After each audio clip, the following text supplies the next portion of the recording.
c'est un business monstre. Il y a une queue infernale.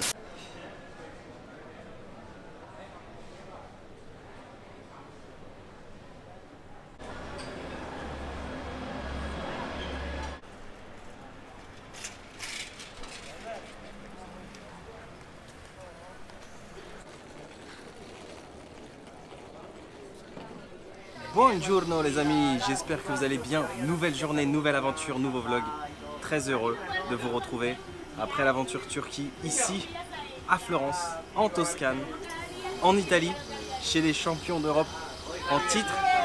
Très rapidement, pour ceux qui ne me connaissent pas, je m'appelle Ben et je réalise sur ma chaîne YouTube des vidéos de voyage. D'ailleurs, vous pouvez retrouver toutes mes aventures, dont la dernière, l'aventure en Turquie que j'ai tournée pendant 2 mois. Alors là, on est parti sur une petite semaine relax ici à Florence, en Italie. Et on commence l'aventure chaudement. On a quitté la grisaille et la pluie de Paris. On va pas se mentir, c'est un été de merde en ce moment. Et on arrive ici, 37 degrés. Alors, je vous le cache pas, ça va être une micro-aventure d'une semaine où on va vadrouiller en fait dans l'une des plus belles villes d'Italie. Et pas que, parce qu'il y aura sûrement d'autres trucs au programme. Je ne vous en dis pas plus, comme d'habitude. Pour suivre tout ça, si le contenu vous plaît, n'hésitez pas à vous abonner, à liker, à commenter, à partager, mais surtout, comment suivre cette aventure en live comme si vous y étiez bien avant les vidéos YouTube.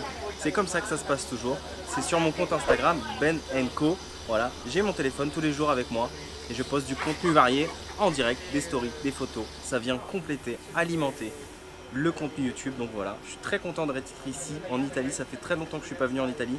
Je crois que la dernière fois c'était en 2006 avec mes parents. J'avais 18 ans à Rimini. La France venait d'être éliminée par l'Italie en finale de la Coupe du Monde. C'était un truc de dingue. J'arrêtais pas de me faire charrier, mais c'était drôle. Les Italiens sont très sympas. C'est toujours bonne ambiance. Et voilà, me voici de retour quelques années plus tard. Les Italiens sont champions d'Europe et Messi vient de signer au Paris Saint-Germain. Que des bonnes nouvelles. Donc voilà, bah écoutez, je vais pas vous cacher que je suis très fatigué car je me suis levé à 3 h, donc c'était pas une nuit complète. Et comme d'habitude, les premières journées d'aventure, c'est toujours des journées tranquilles. Il n'y a pas réellement de programme, on fait ça en mode quand rien n'est prévu, tout peut arriver. Donc le programme va être simple, on va explorer ensemble la ville aujourd'hui de Florence. Et puis petit à petit, on va construire une aventure. Donc voilà, c'est comme ça que ça se passe. À la vôtre, il fait chaud, ça fait du bien de se rafraîchir, de se poser là, tranquille. Je viens juste d'arriver, puis je vous montrerai comme d'habitude en fin de journée où est-ce que je loge, etc. pour cette petite semaine à Florence. D'ailleurs, on ne dit pas Florence en italien, on dit Firenze. Ouais. Sûrement peut-être quelques racines italiennes qui me permettent de prononcer très bien ce... Ça va partir en cacahuète. Allez, à la vôtre. On prend les mêmes et on recommence. Le fameux mode FPS, comme certains m'ont dit durant l'aventure Turquie, où vous prenez la place de mes yeux. Et là, nous traversons le fameux Ponte Vecchio. On est sur un pont. Et le Ponte Vecchio, c'est quoi? C'est le pont le plus connu de Florence en fait. C'est le seul à ne pas avoir été détruit par les bombardements allemands lors de la Seconde Guerre mondiale. Il est resté intact depuis 1345. Sa particularité, c'est qu'il est constitué de 3 grandes arches où ont été construites des petites maisons. Et en fait, autrefois, ça accueillait donc des échoppes de bouchers qui ont été remplacées par des boutiques, comme vous pouvez le voir, à ma droite et à ma gauche, de bijoux en or. C'est très joli en tout cas. Alors, il y a beaucoup de personnes qui m'ont dit que Florence était considérée comme la plus belle ville d'Italie. Et de ce que je peux voir en tout cas pour le début, c'est vraiment très très beau.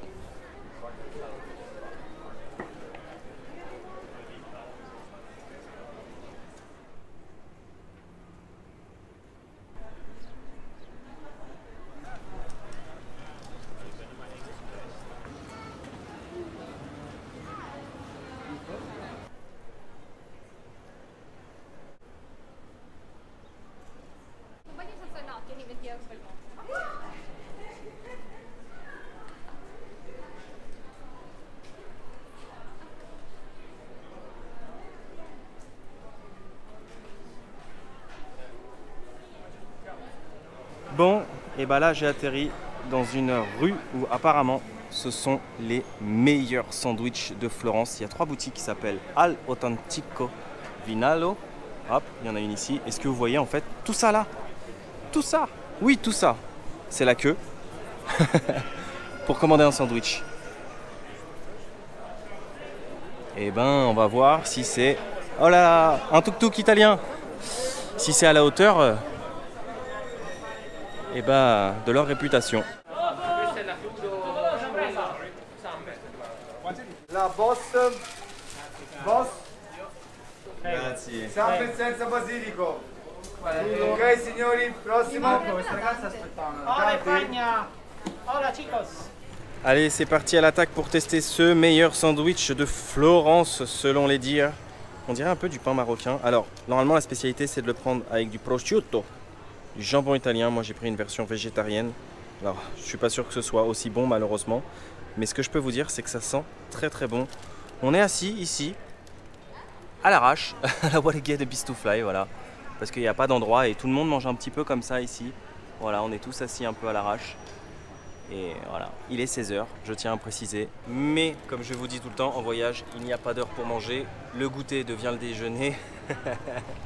Le repas du soir devient le goûter. C'est comme ça que ça fonctionne. 6 € hein, quand même le sandwich. C'est plutôt correct, on va dire. Il est quand même assez épais, assez consistant. Et le pain a l'air un peu sec. J'ai quand même hâte de goûter.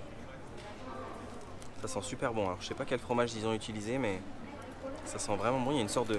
Je crois qu'il y avait une crème aux truffes. À l'attaque. Ils m'ont mis du pesto dedans. C'est pas mauvais, mais le pain, je le trouve un peu dur en fait. J'aurais aimé que ce soit un pain un peu plus moelleux.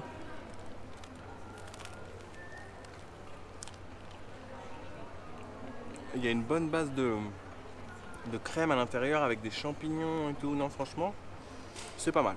Pour 6 €, on va dire que c'est correct. Faut pas oublier qu'on n'est plus en Turquie.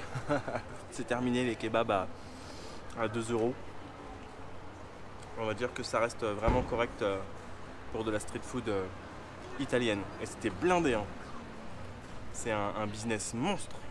Il y a une queue infernale. 25 minutes de queue pour prendre un sandwich. Mais voilà, ça fait partie de toutes ces petites choses qu'il faut tester en voyage. Être curieux, tester. Je vous montre un petit peu l'intérieur. C'est une sauce crémeuse. Et en fait, je crois que je me suis trompé. Hein. C'est pas des champignons. Je pense que c'est une sauce à la truffe.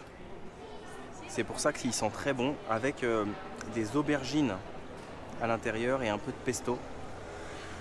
Non, franchement, c'est pas mal. C'est pas mal.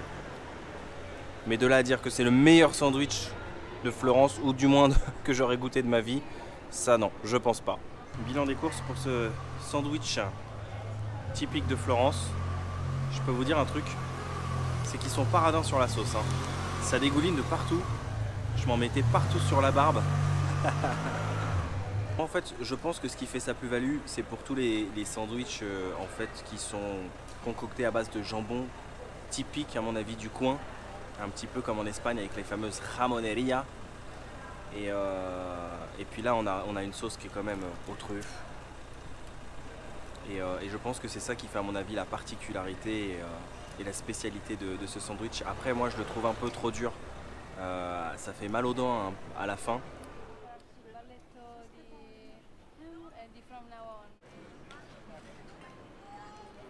J'adore ces petites ruelles très typiques hein, de l'Italie. D'ailleurs, ce que j'ai oublié de vous dire, c'est que je suis parti à Palerme en 2016. Donc non, 2006 n'était pas mes dernières vacances, mes dernières traces en Italie. C'était en 2016 à Palerme, en Sicile. Et ça me fait penser d'ailleurs à Palerme. Hein. C'est l'architecture italienne, ces maisons colorées, ces petites ruelles. Et je trouve que c'est très très calme.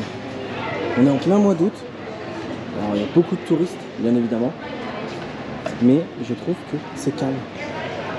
Et moi j'avais cette image plutôt de l'Italie, de certains endroits assez bruyants. Alors peut-être que Rome c'est comme ça, je ne sais pas, je n'ai pas été. Mais vraiment où on entendait les klaxons et puis on se faisait un petit peu surprendre par des Vespa qui passent en vous rasant par-ci par-là. Et non, je trouve ça super calme en fait. Alors est-ce que c'est tout le temps comme ça? Est-ce que c'est à cause entre guillemets de la pandémie? Pourtant il y a du monde. Hein. Je ne sais pas. Oh, regardez-moi ça sur notre droite, si c'est pas joli.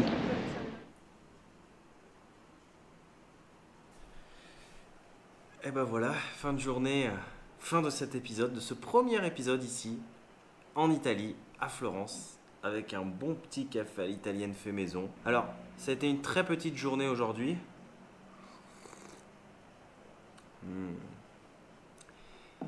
Parce que j'étais très fatigué et je pense que ça s'est vu à mon visage. Mais aussi, il ne faut pas oublier qu'après le retour de Turquie, j'ai contracté une petite blessure à l'aine de ma jambe droite. Et donc forcément, alors ça va mieux, je peux marcher, tout va bien, heureusement. Mais du coup, ça me limite un petit peu dans mes mouvements. Moi qui adore marcher, qui adore explorer, je me remets petit à petit sur pattes. Donc forcément, quand tu cumules un petit peu tout ça mélangé, la fatigue du réveil, plus la chaleur, plus la petite blessure, le mal de dos de fin de journée qui va avec, et ben du coup, forcément, tu rentres un peu plus tôt pour te reposer. Donc c'est ce qui s'est passé. Très très petite journée. En tout cas, j'étais quand même très content d'avoir eu le temps de vadrouiller. C'est aussi l'avantage d'arriver tôt dans une ville, c'est de pouvoir profiter de la journée puisque je suis arrivé ici sous les coups de midi. Donc c'était vraiment idéal.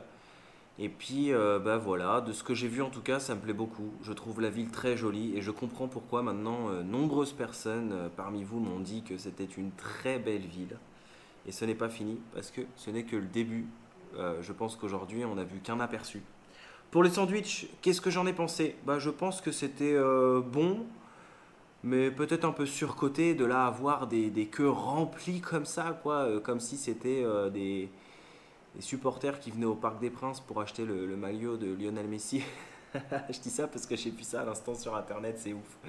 Mais ouais, voilà, donc ouais, non, c'était bon. On va dire que rapport qualité-prix, c'était bon. J'aurais aimé que le pain soit un peu plus moelleux parce que c'est vrai qu'à force, c'est assez dur, c'est dommage. J'en profite d'ailleurs pour remercier les tipeurs qui participent financièrement à chaque aventure. Maintenant, depuis la Turquie, et merci à vous. Et aujourd'hui, je voudrais remercier particulièrement Hakan et lui dédicacer cette petite street food. Mais écoutez, comme d'habitude, moi, je vous donne rendez-vous demain en direct. Non, j'allais dire en direct de la Turquie, mais en direct de l'Italie. Comme d'habitude, je vous dis, prenez bien soin de vous. N'oubliez pas de voyager, mais surtout, en voyage, c'est important les premiers jours. Ménagez-vous pour profiter de l'aventure ensuite. Et n'oubliez jamais que quand rien n'est prévu, tout peut arriver. Ah, ciao, ciao.